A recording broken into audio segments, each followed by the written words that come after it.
Hi, this is Luis Patel from MobiGraze. Today we have the Xiaomi Redmi Note 3 with us, and it's time to test out its camera performance. So the first part of this camera review is about the still images quality, and the second part of the camera review will be about the video recording test. The Redmi Note 3 has a 16 megapixel camera which can record 1080p video and which has face detection autofocus in order to enable faster autofocus. So let's jump into the camera app. The camera app is actually very simple. It does not have loads of options or anything. It does have HDR though, and this is a very critical option. Without HDR, the Redmi Note 3 does not take great photos even after the recent MIUI 7.2 update. Before the update, even with HDR, it was taking very poor photos regardless of lighting conditions.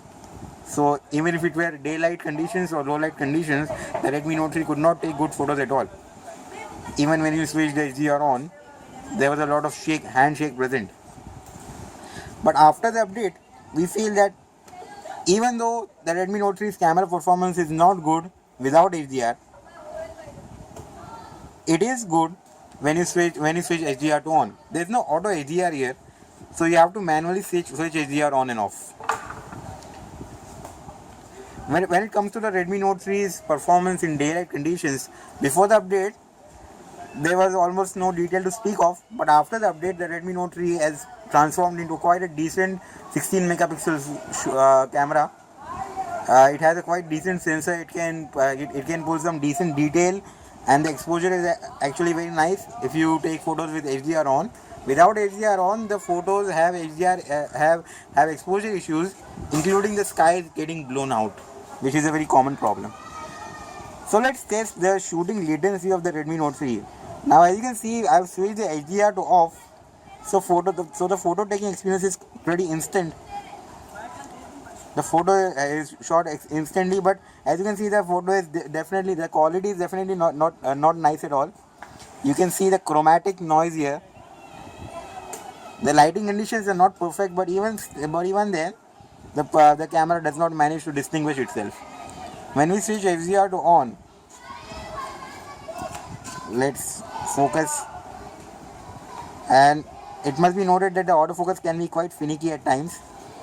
So this is an improvement from what we had before. This shot has almost no detail of the subject. This shot does have detail including the texture, but the chromatic noise does not manage to get eliminated, which means we are quite simply hitting the limitations of the Redmi Note 3's camera. It must be noted that the Redmi Note 3 does not have optical image stabilization, a feature which can help a lot in terms of taking photos in low light, in terms of reducing and eliminating the camera shake and motion blur, and in terms of adding stabilization to video recording. As we will go into later, the Redmi Note 3's video recording is not that good because of the fact that it has no stabilization at all, no optical stabilization, and also no electronic image stabilization at 1080p. So we have seen a basic test of the camera quality. More samples will follow shortly, but right now let's just look at the features this camera app offers. So as you can see, these are the modes which are present in the camera app. You have things like a manual mode, fisheye mode, beautify mode, a panorama and scene modes, and also as a timer. Let's jump into the manual mode. The manual mode is actually not that manual because there's no way to actually change the shutter speed, and I don't think that Xiaomi has even added this capability into the camera into API so that other apps can use this. Although this is a thing I have yet to test, but as you can see here, you can change the ISO, something which you cannot do in auto mode. The sensor performance is not that good because going to ISO 200 darkens the image way too much. You have to jump into ISO 800 to really take a good photo, and even then HDR still manages to produce better results. As you can see, this photo is also completely atrocious. Let's turn off the manual mode. There are only two things you can choose here. Only the white balance settings and the ISO settings. There's no manual focus distance, shutter speed, exposure, and everything. So I don't think this qualifies as a manual mode at all, in my opinion. The timer mode is a nice addition. It's something which should exist in all smartphones. And here you do have some scene modes.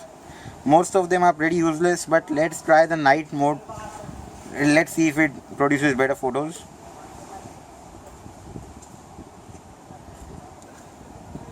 And yes, it does manage to produce better photos than the auto mode. But again, the photo quality is not quite as good as what you will expect in terms of getting photos with HDR on. Although that comes with its own problems, such as the much higher shutter lag and the increased latency.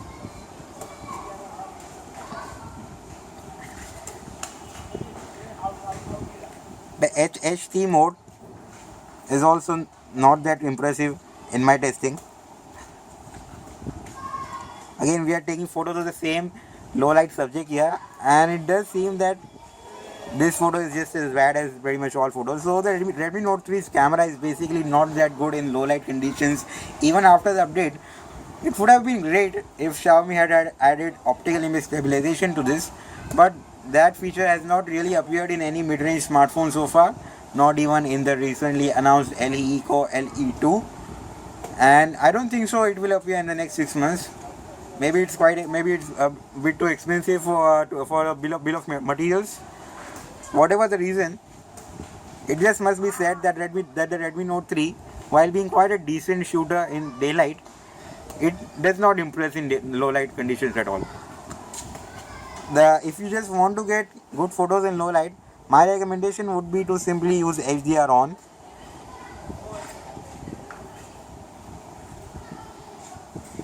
Nothing else.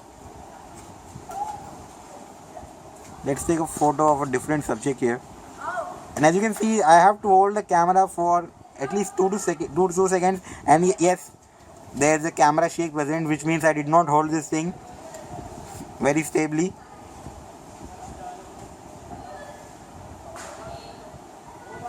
Let's delete this photo and try again.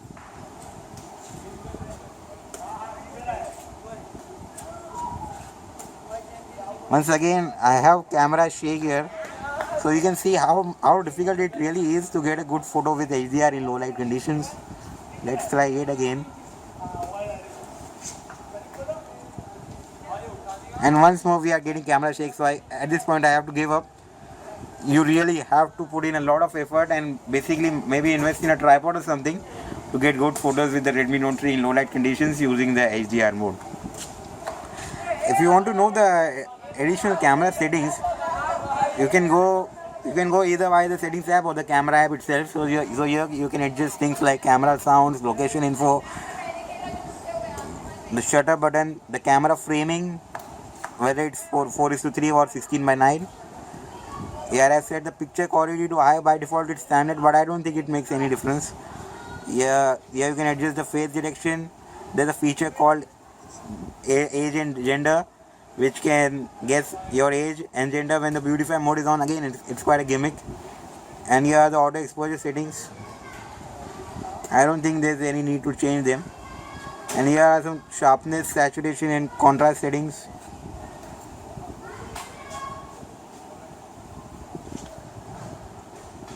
So that's it for the camera app. In terms of the photos, here you can switch into the video mode.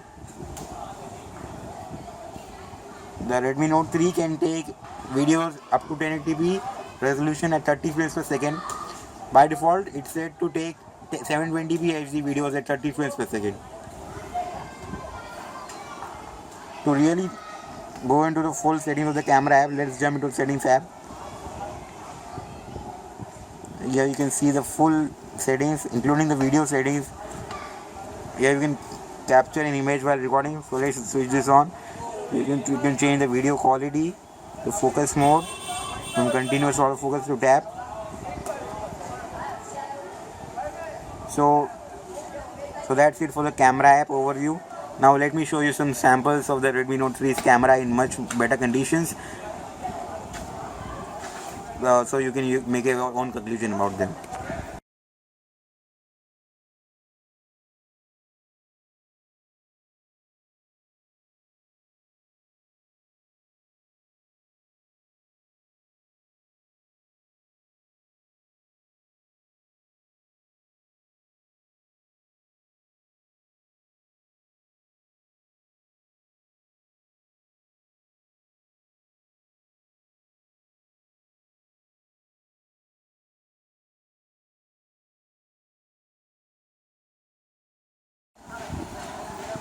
So yes, the Redmi Note 3's daylight camera performance does impress.